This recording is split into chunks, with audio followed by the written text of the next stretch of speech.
Assalamualaikum warahmatullahi wabarakatuh. Salam sejahtera dan salam sehat untuk kita semuanya. Terima kasih sudah mengakses video ini, sebuah video yang saya buat untuk mata kuliah Sosiologi Pariwisata untuk Bisnis Perjalanan Wisata angkatan 2021 yang khusus akan membahas tentang ketimpangan sosial di ranah pariwisata. Mungkin kalau kita bicara tentang ketimpangan sosial di ranah pariwisata, kita sudah cukup sering membicarakan masalah ini, khususnya di pertemuan kedua, di minggu kedua lalu, terkait dengan lokalitas, ataupun terkait dengan host and guest relation, interaksi sosiokultural yang ada di dalam pariwisata. Namun, kali ini kita akan lebih spesifik lagi membahas tentang topik ini, dan mencoba memperdalam studi kasus yang juga ada dalam ranah pariwisata terkait dengan ketimpangan sosial ini. Ya, jadi ketika kita membahas tentang pariwisata, yang muncul di benak kita seringkali adalah kegiatan-kegiatan yang menyenangkan gitu ya, makan di tempat yang baru, makan makanan khas tradisional yang belum pernah kita rasakan di tempat asal kita, atau mengunjungi desa yang itu unik dengan ragam pertunjukan budaya yang menarik, yang itu menggembirakan ya. Ataupun kita juga kadang menjelajah hutan, menjelajah sungai, danau, pantai yang belum pernah kita kunjungi sebelumnya, berinteraksi dengan orang baru. Itu hal-hal yang sangat-sangat menyenangkan dan penuh dengan excitement yang dialami oleh turis ketika berkunjung di sebuah destinasi wisata. Tapi mungkin kita juga tidak pernah tahu di balik gemerlapnya dunia pariwisata, ataupun di balik tawari yang seorang turis, ataupun tawari yang industri pariwisata, pengembang pariwisata, pundi-pundi rupiah yang masuk ke negara akibat dari pariwisata. Di balik itu semua bisa jadi ada cucuran-cucuran keringat dari pihak-pihak tertentu dari masyarakat, ataupun ada bahkan darah gitu ya, bahkan tetesan-tetesan air mata ataupun darah dari sekelompok orang yang merasakan ketimpangan, ketidakadilan yang terjadi kepada mereka akibat adanya pengembangan pariwisata yang tidak berpihak kepada mereka. Nah, sebenarnya kalau kita bicara tentang ketimpangan sosial, banyak sekali ya kejadian-kejadian atau peristiwa-peristiwa di ranah pariwisata yang itu merujuk pada aksi-aksi kesenjangan sosial atau violation of human rights. Ya, jadi salah satunya yang kita tonton di film dokumenter terkait dengan pembangunan hotel di Yogyakarta yang itu mengganggu hak warga lokal terhadap akses air. Itu juga tidak hanya terjadi di Yogyakarta, tapi juga di beberapa tempat lainnya. Tidak hanya di Indonesia, tapi juga di beberapa negara yang ada di dunia. Begitu. Dan itu kasusnya tidak hanya di air. Ada beberapa hak asasi manusia lain yang terabaikan akibat adanya pengembangan pariwisata di sebuah daerah. Begitu. Nah, ketika kita bicara inequality atau kesenjangan sosial ataupun ketidakadilan sosial, itu bisa merujuk atau bisa menyasar beberapa pihak ya. Salah satunya pasti masyarakat lokal, kemudian ada consumers, ada juga producers ya. Ada consumers, ada wisatawan, hak-hak wisatawan juga yang terabaikan karena adanya aksi-aksi yang tidak memenuhi hak-hak mereka sebagai konsumen. Sebut saja disabilitas, sebut saja kelompok-kelompok difabel yang kemudian haknya juga tidak terpenuhi sebagai wisatawan. Kita tahu beberapa destinasi abai dalam penerapan fasilitas-fasilitas untuk difabel. Mereka tidak menyediakan rem yang khusus untuk pengguna kursi roda ya, untuk pengguna kursi roda, kemudian sehingga mereka tidak bisa mengakses bangunan yang ada tangganya atau tingkat atas yang itu hanya ada tangga, sehingga mereka tidak bisa naik ke situ, tidak bisa menikmati atraksi apa yang ada di bangunan tersebut. Tidak ada blok khusus untuk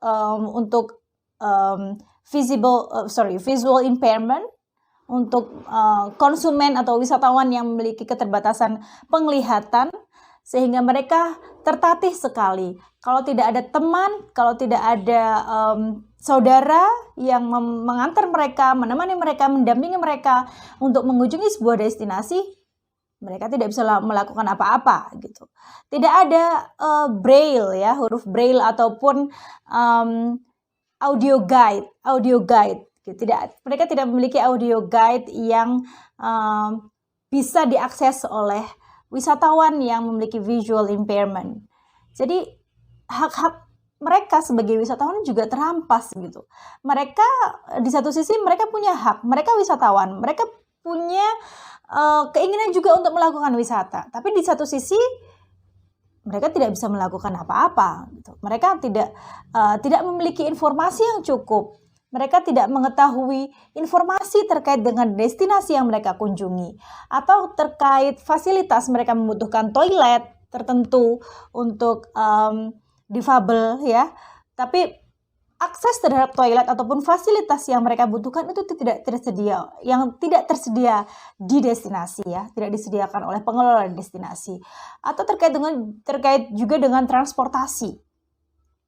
Kita tahu moda transportasi kita masih sangat minim aksesibilitasnya untuk teman-teman difabel gitu ya. Seperti contohnya pengguna kursi roda, ketika mereka berada di transportasi umum, mereka butuh space untuk kursi roda mereka. Ataupun mereka yang memiliki visual impairment tadi itu, mereka juga membutuhkan space khusus untuk mereka. Dalam artian, ya, public transportation kita belum memenuhi kebutuhan-kebutuhan teman-teman difabel, sehingga mereka sangat terbatas atau sangat terhambat ketika mereka ingin mengakses sebuah atraksi wisata di sebuah daerah. Kalau tidak ada kendaraan khusus untuk mereka, kalau tidak ada pendamping khusus untuk mereka, ya mereka tidak bisa melakukan aktivitas-aktivitas wisata di sebuah daerah. Padahal mereka ingin melakukan itu. Ya mereka ingin merasakan segarnya angin pegunungan, mereka ingin mendengarkan deburan ombak di pantai, sama seperti wisatawan-wisatawan pada umumnya. Tapi seringkali pemerintah ataupun pengelola destinasi mengabaikan hak-hak tersebut, atau bahkan mereka menganggap kelompok-kelompok wisatawan difabel itu tidak ada gitu ya, sehingga tidak perlu, mungkin mereka menganggap tidak perlu menyediakan fasilitas tersebut. Yang itulah yang kemudian harus kita garis bawahi sebagai perilaku-perilaku atau kejadian-kejadian yang merujuk pada ketimpangan sosial di ranah pariwisata. Kalau kita kaji lebih dalam lagi, ketika kita ingin mengakses sebuah destinasi ataupun atraksi wisata ataupun akomodasi wisata, apa sih yang kita perlukan? Lagi-lagi uang. Mungkin kita juga pernah membahasnya di pertemuan-pertemuan sebelumnya bahwa uang ataupun modal menjadi satu hal yang penting yang perlu kita siapkan ketika kita melakukan perjalanan wisata. Ya, jelas gitu ya. Tapi betapa selama ini ada ketimpangan-ketimpangan sosial juga yang terjadi dalam ranah pariwisata karena unsur ekonomi ini gitu ya. Jadi ada semacam mobility gap. Kita tahu bahwa ketika melakukan perjalanan wisata kita butuh modal, butuh uang untuk transportasinya, untuk makanannya, untuk konsumsinya, untuk setiap voucher tiket yang kita akses di tempat wisata. Kita mau beli ini, beli itu, makan ini, makan itu, semuanya membutuhkan uang. Tapi ketika itu sudah disentuh berada dalam ranah pariwisata, seakan-akan semua itu menjadi mahal gitu ya, berpricey gitu, atau ada harga tertentu, ada price tag tertentu ketika itu sudah ditaruh dalam ranah pariwisata. Sehingga apa? Yang bisa mengakses itu ya hanya orang-orang yang berpunya gitu, hanya orang-orang yang berduit gitu. Apa kabar mereka yang low income gitu, yang memiliki penghasilan yang rendah? Apa kabar? Apakah mereka tidak punya hak untuk mengakses destinasi dan atraksi pariwisata? Tentunya tidak kan gitu. Tentunya ya mereka sama-sama punya hak. Mereka adalah wisatawan juga. Mereka berhak menjadi wisatawan yang bisa mengakses destinasi-destinasi wisata tertentu gitu.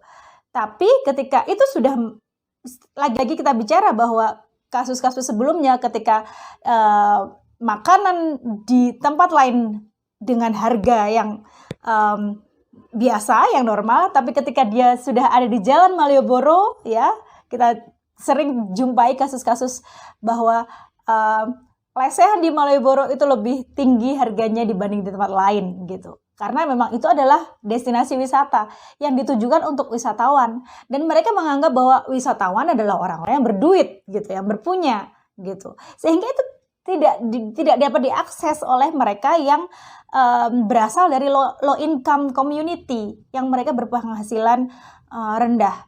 Ataupun juga kita tahu bahwa sarana transportasi, pesawat, ataupun rental mobil dan sebagainya ya, kalau misalnya terkait dengan pariwisata, ya pasti dia lebih naik, lebih tinggi lagi harganya. Begitu. Sehingga ada yang tadi saya sebut sebagai mobility gap. Ada jarak antara low income dan middle class people. Ada elit dan low income gitu ya. Ada orang borjuis dan itu proletar, misalnya seperti itu. Ada ketimpangan seperti itu. Pariwisata kemudian mungkin hanya bisa diakses oleh kaum-kaum borjuis, kaum-kaum elit. Tapi ketika itu sudah berkaitan dengan proletar atau mereka yang low income, ya hanya beberapa mungkin yang bisa diakses oleh mereka. Ya itu yang kemudian perlu kita kritisi, perlu kita garis bawahi bahwa ada mobility gap ini di dalam ranah pariwisata yang kemudian membatasi atau memberi jarak yang cukup lebar antara mereka yang berpunya dan yang dari komunitas low income tadi itu. Kejadian-kejadian ataupun aksi-aksi lain terkait dengan kesenjangan ataupun ketimpangan sosial di tingkat producers itu juga muncul ketika perusahaan-perusahaan berlomba-lomba untuk mendapatkan keuntungan ya, mendapatkan profit atau melipat gandakan profit, tapi mereka ingin menekan biaya operasional. Sehingga yang terjadi adalah pekerja-pekerja di perusahaan tersebut mendapatkan upah yang minim ya, tanpa mendapatkan tunjangan-tunjangan, tanpa mendapatkan bonus-bonus ya, karena perusahaan-perusahaan tersebut ingin mendapatkan profit yang tinggi tapi dengan biaya operasional yang rendah. Ataupun bisa juga karena mereka ada kompetisi antara perusahaan, mereka ingin menurunkan harganya turun sehingga upah yang mereka berikan ataupun honor-honor yang mereka berikan kepada pekerja itu juga ikut turun gitu. Jadi kompetisi-kompetisi yang dilakukan oleh perusahaan ataupun upaya mereka untuk mendapatkan profit yang berlebih itu juga merupakan bagian dari kesenjangan ataupun ketimpangan sosial di ranah pariwisata ketika hak-hak ataupun apa yang seharusnya diterima oleh pegawai ataupun orang yang ada di bawahnya itu tidak terpenuhi atau bahkan terabaikan. Nah, kasus lain yang ada di tingkat producers itu juga dialami oleh warga-warga lokal yang menjadi suppliers untuk barang maupun jasa untuk industri pariwisata. Akomodasi pariwisata mereka bekerja sama dengan warga-warga lokal, dengan petani dalam penyediaan suplai makanan ataupun barang-barang lain, souvenirs yang dijual di hotel misalnya. Tapi mungkin masih sering kita jumpai juga bahwa harga yang mereka patok untuk suppliers tersebut ataupun untuk warga lokal tersebut sangat minim gitu ya. Padahal barang yang mereka akan jual ke wisatawan itu harga yang tinggi. Ketika batik itu sudah kita jual di hotel sebagai souvenir, harga yang mereka patok tuh tinggi sekali. Tidak setara dengan upah yang mereka berikan kepada pengrajin batik tersebut. Ataupun ketika ada petani-petani lokal yang mensuplai bahan makanan, bahan mentah, sayur, buah, dan lain sebagainya ke akomodasi wisata, harga yang mereka berikan, mereka patok untuk petani itu juga sangat minim. Tidak setimpal dengan barang yang akan mereka jual ke wisatawan. Lagi-lagi apa? Profit ya. Dan lagi-lagi apa? Kesenjangan sosial dan juga ketimpangan sosial di ranah pariwisata. Dan tidak hanya itu ya, saya rasa banyak sekali bentuk-bentuk unfair trade atau ketidakadilan, ketidakadilan dalam sebuah perdagangan. Sehingga sekarang ini banyak juga upaya-upaya untuk mengurangi aksi-aksi tersebut dengan adanya fair trade. Tapi seringkali fair trade label atau fair trade certificate itu dijadikan ajang oleh perusahaan sebagai sebagai strategi untuk mendulang keuntungan juga gitu. Mereka melabeli perusahaan mereka sebagai perusahaan yang sudah menerapkan fair trade, tapi lagi-lagi itu sebagai upaya untuk menarik wisatawan untuk datang ke sebuah destinasi atau yang untuk menggunakan jasa atau membeli produk dari sebuah perusahaan. Jadi banyak sekali ya permainan-permainan yang itu merujuk pada aksi-aksi kesenjangan ataupun ketimpangan sosial di ranah pariwisata. Selain ketimpangan sosial yang terjadi terkait dengan transnational corporation tadi, ternyata ada bentuk-bentuk ketimpangan lain yang dialami di ranah pariwisata. Seperti misalnya di cruise ship, di kapal pesiar. Kita tahu bahwa beberapa pekerjanya itu berasal dari berbagai negara di belahan dunia. Mereka adalah migrants yang bekerja untuk perusahaan-perusahaan kapal pesiar. Mereka sebagai housekeeper, mereka sebagai cleaning service, mereka sebagai chef, ya, juru masak yang melayani semua kebutuhan wisatawan ataupun tamu yang melakukan wisata di kapal pesiar. Tapi seringkali yang terjadi adalah mereka terforsir tenaganya karena mereka memang harus memenuhi kebutuhan wisatawan yang ada di kapal pesiar, bekerja siang malam ya, mereka bekerja siang malam. Dan anehnya ataupun tidak sesuainya adalah mereka tidak terpenuhi haknya sebagai pekerja gitu. Jadi mereka bekerja siang malam, tapi kadang upahnya dibayar di belakang gitu ya, tanpa ada upaya-upaya pemenuhan hak ketika mereka melakukan pekerjaannya sebagai pegawai di kapal pesiar, begitu. Atau kadang mereka bekerja secara kontrak, sehingga mereka harus memperpanjang masa kontraknya ketika mereka ingin bekerja lagi di kapal pesiar, dan ketika ingin memperpanjang kontrak, mereka harus membayar sejumlah uang kepada agen-agen, ya, agar mereka diperpanjang dan bisa bekerja lagi di situ. Mereka harus membayar sejumlah uang tertentu untuk agen-agen. Ya, mereka sudah rugi berlipat-lipat gitu sebenarnya. Ya, dan kadang mereka tidak mendapatkan asuransi kesehatan, asuransi keselamatan, atau bagi mereka yang wanita, kita bisa melihat bahwa kadang ada sexual abuse, ada pelecehan-pelecehan seksual yang mereka alami ketika mereka bekerja di kapal pesiar, dan itu dilakukan oleh pekerjanya ataupun kadang juga wisatawannya. So sad, right? Aksi-aksi kesenjangan ataupun ketimpangan sosial di ranah pariwisata itu tuh nggak berhenti cuma di situ gitu. Tidak hanya pada level consumers dan tidak hanya pada level producers.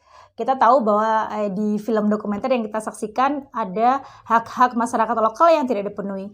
Dan ternyata ada dan banyak sekali kasus-kasus serupa yang ada di beberapa negara yang itu kaitannya dengan pariwisata. Salah satunya misalnya adalah Cayenne Longneck Community.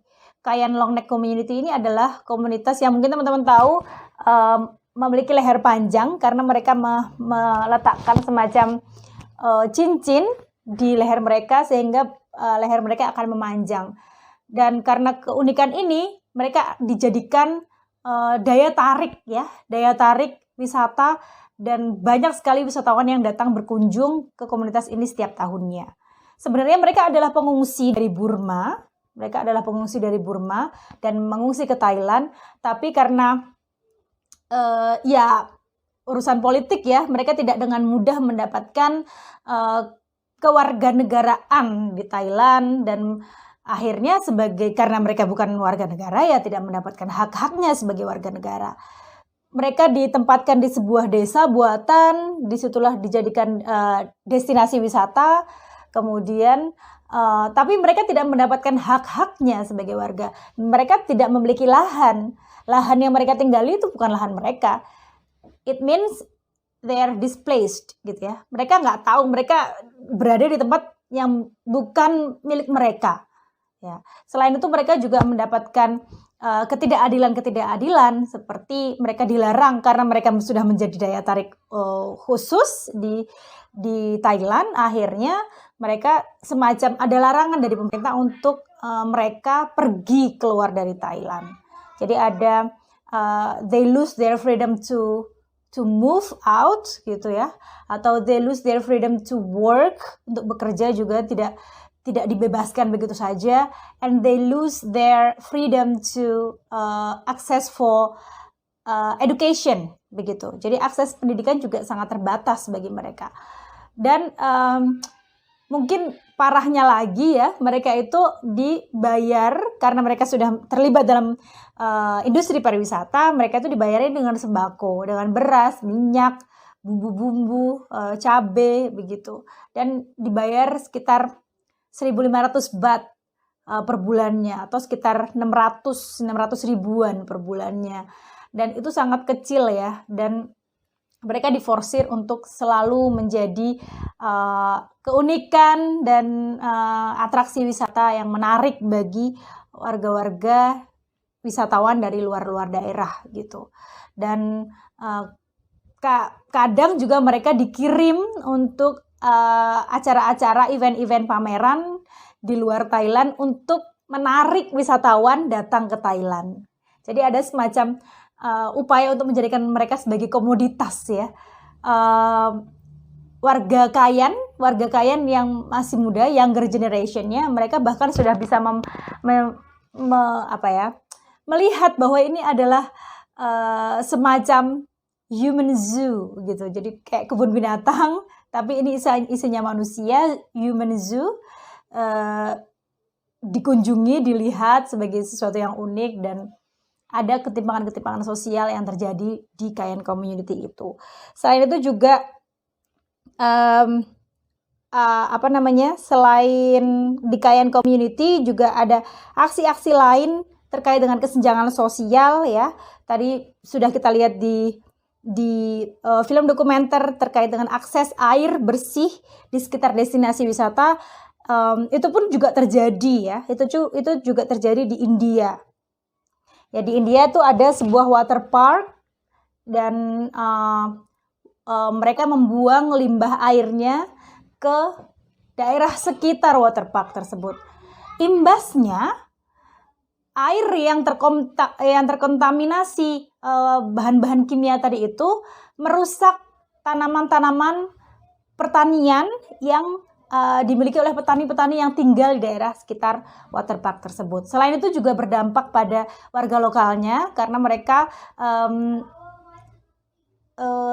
teriritasi kulitnya karena adanya limbah-limbah yang dibuang oleh pengelola water park tadi ke warga sekitar water park. Selain itu juga di Alappuzha, ini juga salah satu daerah di India, di mana ada salah satu atraksi pariwisata yang menggunakan houseboat ya. Jadi semacam akomodasi, dan itu di atas danau begitu.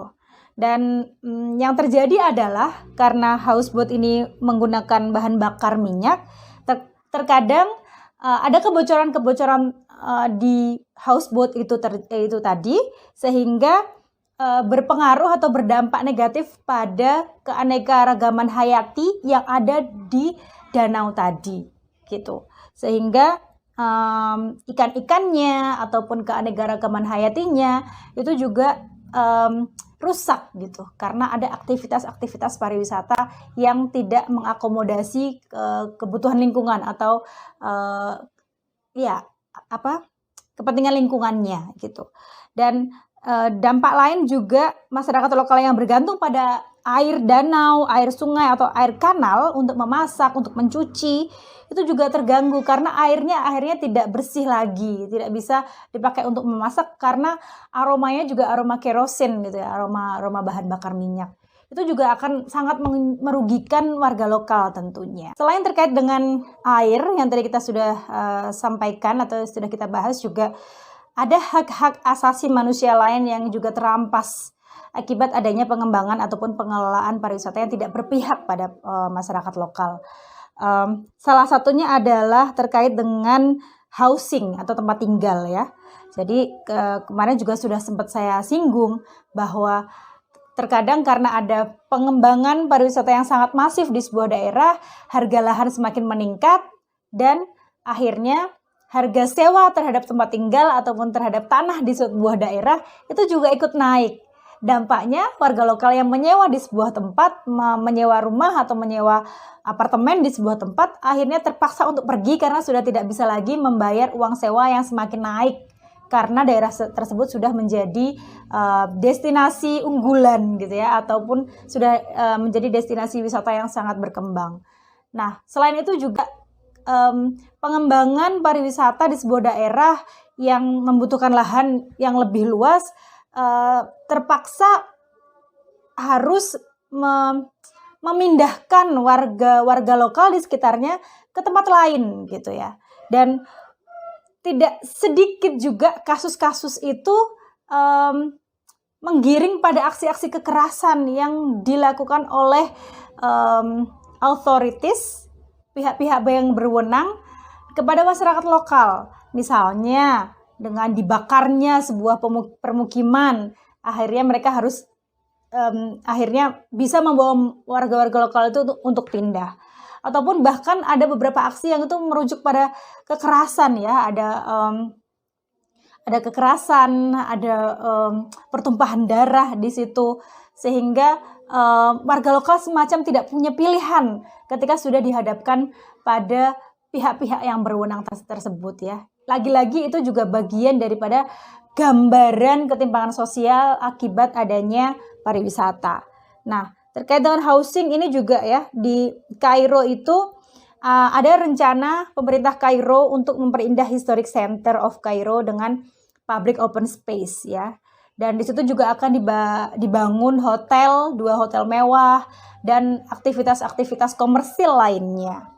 Ya, menjadi shopping center, menjadi commercial area begitu. Dan akhirnya pihak pemerintah memaksa penduduk itu untuk pindah. Dan ironisnya mereka dipindah ke gurun pasir di mana sangat minim atau bahkan nggak ada air ya, sangat minim air dan sangat minim akses terhadap listriknya. Ya, rugilah mereka gitu ya. Sebelumnya mereka sudah mendapatkan kenyamanan tinggal di sebuah wilayah yang dekat kota, di mana mereka dekat dengan tempat mereka bekerja. Tapi ketika mereka dipindahkan ke daerah yang jauh dari pusat kota, tidak ada air, tidak ada listrik, jauh dari tempat bekerjanya, ya mereka akan merasa dirugikan lah pasti ya. Jadi ini juga bagian-bagian bentuk kesenjangan sosial yang ada akibat pariwisata. Kemudian tahun 2004 ya, tahun 2004 lalu ada tsunami, yaitu juga salah satu daerah di Indonesia yang terkena adalah Aceh, dan negara lain yang terkena bencana ini juga ada di Sri Lanka dan India. Dan di Sri Lanka dan India ini warga-warga yang terkena dampak tsunami mereka pindah ke sebuah daerah jauh dari pantai ya, dan mereka di tempat pengungsian yang ya tempat pengungsian ya pastinya kurang layak disebut tempat tinggal yang memadai. Nah, mereka di tempat pengungsian, dan ironisnya lagi pemerintah setempat melarang mereka untuk kembali ke tempat tinggalnya. Alasannya pemerintah ingin melindungi warga-warga lokal, masyarakat lokal ini dari tsunami kedua gitu ya. Jadi mereka akhirnya menerapkan kebijakan yang namanya Coastal Regulation and Buffer Zone. Ya, mereka melarang masyarakat untuk kembali ke pesisir pantai ya, karena alasannya untuk melindungi mereka dari tsunami kedua atau bencana serupa terkait dengan laut gitu ya. Namun justru mereka pemerintah ini sudah menandatangani semacam MOU gitu ya, semacam akte kesepakatan gitu untuk mengembangkan daerah pesisir sebagai world class tourism destination. Jadi sebuah ironis sekali ya, dari mereka melarang warga lokalnya untuk kembali ke pesisir, tapi di satu sisi pemerintah justru melegalkan developer-developer untuk membangun atraksi-atraksi wisata ataupun fasilitas-fasilitas wisata di sekitar pantai. Begitu. Jadi ini juga sebuah praktik-praktik ketimpangan sosial yang terjadi di ranah pariwisata. Begitu. Dan juga itu juga terjadi di Tamil Nadu, di mana penduduk lokal juga tidak diizinkan untuk kembali ke rumah-rumah mereka di sekitar pantai karena pemerintah itu juga ingin mengembangkan kawasan itu sebagai kawasan ekowisata. Ya. Jadi so sad gitu, kasihan sekali gitu. Ini adalah bentuk-bentuk yang mengerikan. Saya lihat bahwa di satu sisi pariwisata berkembang, memberikan income yang luar biasa kepada pemerintah, ya. Kemudian wisatawan juga senang, penuh dengan excitement, tapi ada pihak-pihak yang tertindas di bawah aksi-aksi tersebut, di bawah kesenangan wisatawan tadi itu, gitu. Dan ini juga terjadi di Sri Lanka ya, masih terkait dengan isu tadi itu bahwa nelayan-nelayan yang biasanya mereka bekerja sebagai nelayan, mencari ikan, menggantungkan kehidupannya pada laut, dan mereka direlokasi ke tempat yang jauh dari laut, di daratan. Apa yang bisa mereka perbuat di daratan? Mereka nggak punya skill yang cukup untuk bertahan hidup di daratan. Karena mereka biasanya bekerja di laut, ya, hidup dengan laut, bergantung dengan laut, dengan sumber daya yang ada di laut. Tapi ketika mereka direlokasi ke daratan dengan dalih tadi itu, padahal coastal areanya ingin mereka jadikan area pariwisata, ya jatuh miskin lah mereka, karena mereka tidak punya skill untuk mengelola daratan gitu. Mereka tidak punya skill untuk bekerja di daratan. Akhirnya warga yang tadi direlokasi dan areanya sudah dirampas, sudah diambil alih oleh developer untuk pembangunan pariwisata, ya mereka jatuh miskin gitu, karena mereka tidak punya skill. Saya rasa akan lebih banyak lagi kasus-kasus serupa yang menggambarkan bagaimana kemudian aksi-aksi ketimpangan sosial itu terjadi di ranah pariwisata. Dan sekarang tugas teman-teman semua kelas sosiologi pariwisata untuk mencari apa aja sih bentuk-bentuk lain dari ketimpangan sosial. Dan di pertemuan selanjutnya kita akan membahas tentang apa yang bisa kita lakukan untuk meminimalisir dampak buruk, atau paling tidak tidak terjadi lagi ketimpangan-ketimpangan sosial itu. Apa sih yang perlu kita lakukan gitu ya. Itu akan kita bahas di pertemuan ke-7.